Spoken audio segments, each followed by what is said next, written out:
सावन का पावन महीना भगवान शिव की भक्ति के लिए अत्यंत महत्वपूर्ण माना जाता है। इस माह के प्रत्येक सोमवार को व्रत रखकर भोलेनाथ की आराधना की जाती है, जिससे जीवन के समस्त कष्ट दूर हो जाते हैं और सुख समृद्धि की प्राप्ति होती है। सावन सोमवार की यह कथा न केवल श्रद्धा का प्रतीक है, बल्कि इसमें छिपा है भक्ति, विश्वास और संकल्प का गूढ़ रहस्य। इस विशेष दिन पर भक्तगण पूरे विधि विधान के साथ माता पार्वती और भगवान शिव की कृपा प्राप्त हेतु पूजा अर्चना करते हैं। सावन सोमवार व्रत विशेष रूप से मनोकामना पूर्ति, विवाह में विलंब, संतान सुख और कष्टों से मुक्ति के लिए अत्यंत फलदायी माना गया है। इस दिन शिवलिंग पर गंगा जल, बेलपत्र, दूध और शहद अर्पित करने से शिव जी शीघ्र प्रसन्न होते हैं। यह व्रत व्यक्ति के जीवन से नकारात्मक ऊर्जा को दूर करता है और जीवन में शुभता लाता है। यह पवित्र माह आत्मशुद्धि, तप, संयम और साधना का प्रतीक माना जाता है। शिव महापुराण, स्कंद पुराण और पद्म पुराण में भी श्रावण माह के पूजन का विशेष वर्णन मिलता है। सावन का महीना भगवान शिव को अत्यंत प्रिय होता है। यह महीना श्रद्धा, भक्ति और उपवास का संगम है। सावन के प्रत्येक सोमवार को शिव भक्त व्रत रखकर भगवान शिव की पूजा करते हैं। इस व्रत को सावन सोमवार व्रत के नाम से भी जाना जाता है, जो विशेष रूप से कुंवारी कन्याओं, विवाहित महिलाओं और भक्तों द्वारा मनोकामना पूर्ति हेतु किया जाता है। सावन सोमवार व्रत भगवान शिव और माता पार्वती की कृपा प्राप्त करने का सबसे श्रेष्ठ उपाय बताया गया है। इसे करने से विवाह में आने वाली बाधाएं भी दूर होती हैं और जो भी व्रत करते हैं उन्हें अखंड सौभाग्य और सुख समृद्धि भी प्राप्त होती है। सावन सोमवार न केवल एक धार्मिक अनुष्ठान है, बल्कि यह ईश्वर के प्रति समर्पण और आत्मिक शुद्धता का भी पर्व है। जो भी श्रद्धापूर्वक इस व्रत को करता है उसे भगवान शिव का आशीर्वाद अवश्य ही प्राप्त होता है और जीवन में सुख और समृद्धि, शांति हमेशा बनी रहती है। तो आइए भोलेनाथ से हम सभी प्रार्थना करते हैं कि हमारे जीवन में जो भी कष्ट है उनका निवारण भगवान भोलेनाथ अवश्य करें। स्वागत है आपका जीवन अमृत में, जहां अध्यात्म बनता है जीवन का अमृत। यहाँ हम लाते हैं देवी देवताओं की पावन कथाएं, व्रत त्योहारों की महिमा और भक्ति से भरपूर जीवन का सार। तो जुड़िए हमारे साथ, चलिए आत्मा को शुद्ध करने वाली इस यात्रा पर। अगर आप नए हैं तो चैनल को सब्सक्राइब जरूर करें और बेल आइकन अवश्य दबाएं, ताकि हर भक्ति की बूंद आप तक सबसे पहले पहुंच सके, क्योंकि भक्ति ही है जीवन का सच। सोमवार का व्रत विशेष रूप से भगवान शिव को समर्पित होता है। यह व्रत मनोकामनाओं की पूर्ति, सुख शांति, सौभाग्य और शीघ्र विवाह के लिए अत्यंत प्रभावी माना जाता है। विशेष रूप से महिलाएं अपने सुहाग की लंबी आयु और अविवाहित कन्याएं अच्छे वर की प्राप्ति के लिए इस व्रत को श्रद्धा से करती हैं। सोमवार का दिन चंद्रमा से संबंधित भी होता है और चंद्रमा का सीधा प्रभाव हमारे मन और भावनाओं पर पड़ता है। भगवान शिव को चंद्रमौली भी कहा जाता है, क्योंकि उन्होंने चंद्रमा को अपने मस्तक पर धारण किया हुआ है। इस दिन शिव उपासना करने से मानसिक शांति, चित्त की एकाग्रता और सभी बाधाओं से मुक्ति मिलती है।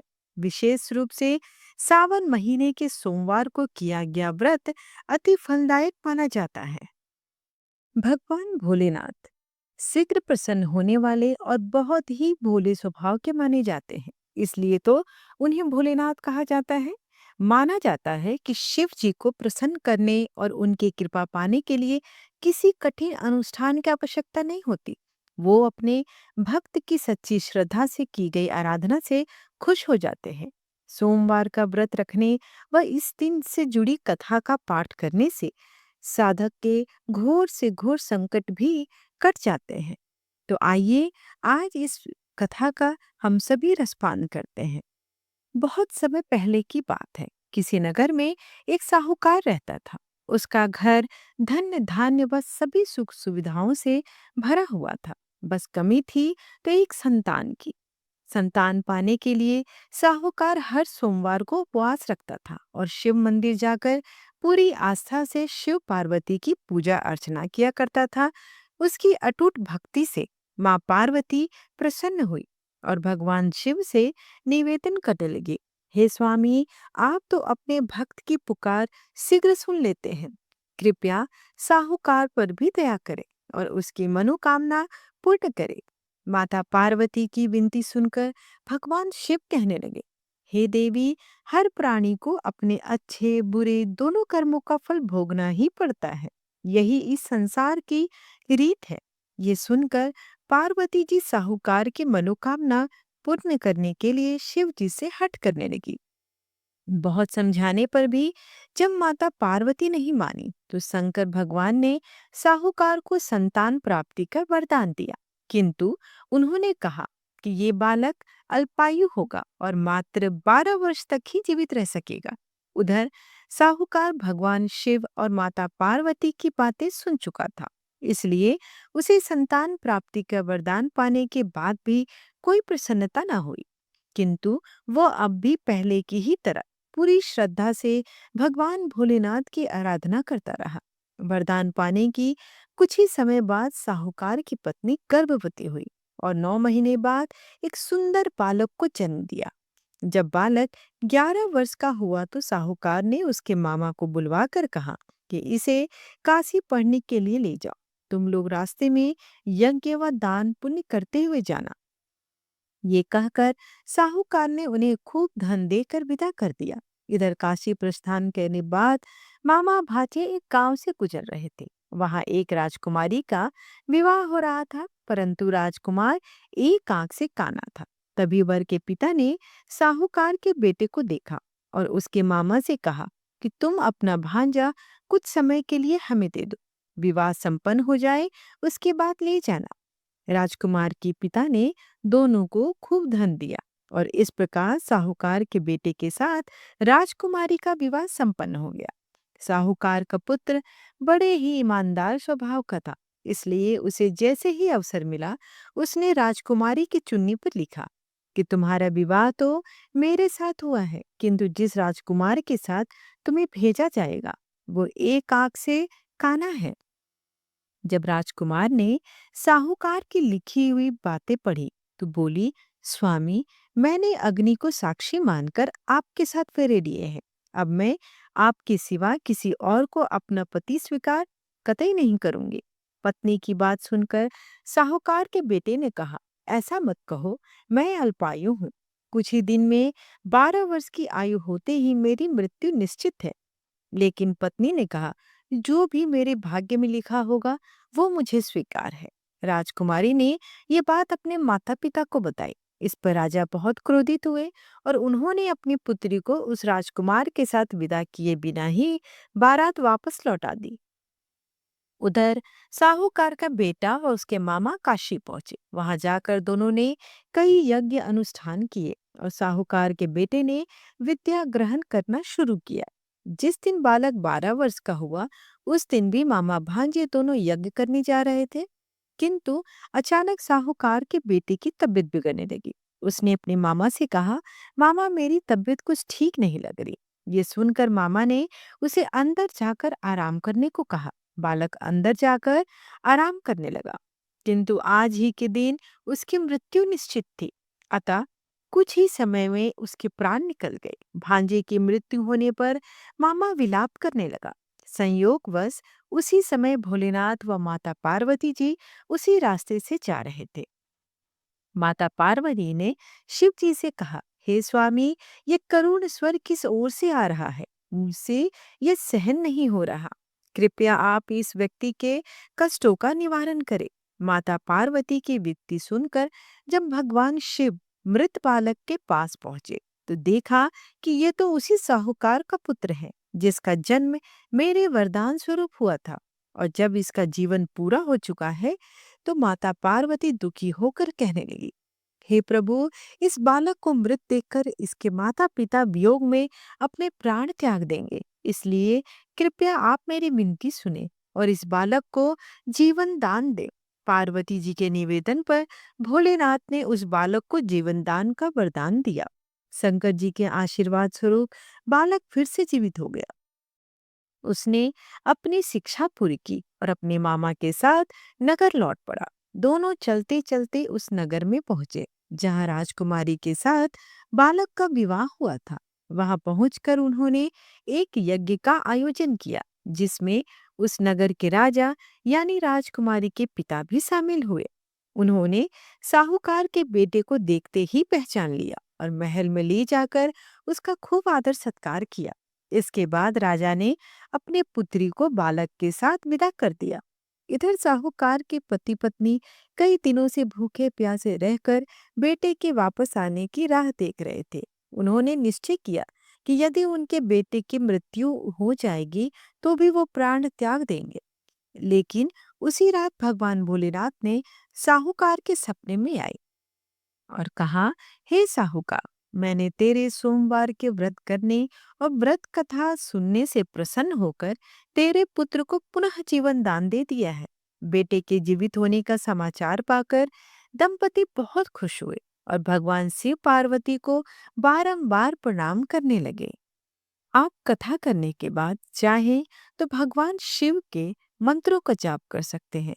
शिव पंचाक्षरी मंत्र जो ओम नमः शिवाय, इस मंत्र का जाप कर सकते हैं। साथ ही इस दिन आप महामृत्युंजय मंत्र जो कुछ इस प्रकार है, ओम त्र्यंबकम यजामहे सुगंधिम पुष्टि वर्धनम उर्वा रुक्मेव बंधनात् मृत्योर्मुक्षी मां अमृतात्, इस मंत्र का आप जप करें, आपको लाभ अवश्य होगा। साथ ही जिनको चंद्रमा शांति हेतु मंत्र का जाप करना है वो ओम श्राम श्रीम श्रोम स चंद्रमसे नमः, इस मंत्र का जाप करें। इससे चंद्रमा की शांति होती है। जो भी श्रद्धालु सोमवार का व्रत सच्चे मन से करता है और भगवान शिव की उपासना करता है उसे मनचाहा फल प्राप्त होता है। इस व्रत को करने से समस्त पाप नष्ट हो जाते हैं और भक्त को जीवन में सुख शांति धन और सौभाग्य की प्राप्ति होती है। आइए प्रेम से बोले हर हर महादेव, ओम नमः शिवाय। आइए अब भगवान भोलेनाथ की आरती करते हैं। ओंकारा ओम जय शिव ओंकारा, ब्रह्मा विष्णु सदा शिव अर्धांगी धारा। ओम जय शिव ओंकारा, एकानन चतुरानन पंचानन राजे, हंसासन गरुड़ासन वृषवाहन साजे। ओम जय शिव ओंकारा, दो भुजे चार चतुर भुजे, दस भुजे अति सोहे, त्रिगुण रूप निरखते त्रिभुवन जन मोहे। ओम जय शिव ओंकारा, अक्षमाल बनमाला मुंडमाला धारी, चिंदन मृग मद सोहे, भाले शशिधारी। ओम जय शिव ओंकारा, श्वेतांबर पीतांबर बाघंबर अंगे, सनकादिक गरुड़ादिक भूतादिक संगे। ओम जय शिव ओंकारा, कर के मध्य कमंडलु चक्र त्रिशूल धारी, सुखकारी दुखकारी जग पालनकारी। ॐ जय शिव ओंकारा ब्रह्मा विष्णु सदा शिव जानत अविवेका प्रणवाक्षरे में शोभित ये तीनों एका। ओम जय शिव ओंकारा। काशी में विश्वनाथ विराजते नंदी ब्रह्मचारी नित उठी भोग लगावते महिमाति भारी। ओम जय शिव ओंकारा। त्रिगुण शिव जी की आरती जो कोई नर गावे कहत शिवानंद स्वामी मन वांछित फल पावे। ओम जय शिव ओंकारा। कर्पूर गौरम करुणावतारम संसार सारम भुजगेन्द्रहारं सदा वसन्तं हृदयारविन्दे भवं भवानी सहितं नमामि। त्वमेव माता च पिता त्वमेव एव बन्धु च सखा त्वमेव त्वमेव विद्या द्रविणं त्वमेव त्वमेव सर्वं मम देव देव। आरतीम समर्पयामि शिव शंभू नमो नमः। आशा करती हूँ कि आपको आज की कथा और आज की वीडियो पसंद आई हो। वीडियो पसंद आए तो एक लाइक अवश्य करें और सब्सक्राइब जरूर करें ताकि मेरे आने वाली वीडियोस की नोटिफिकेशंस आप तक समय पर पहुंच सके। धन्यवाद।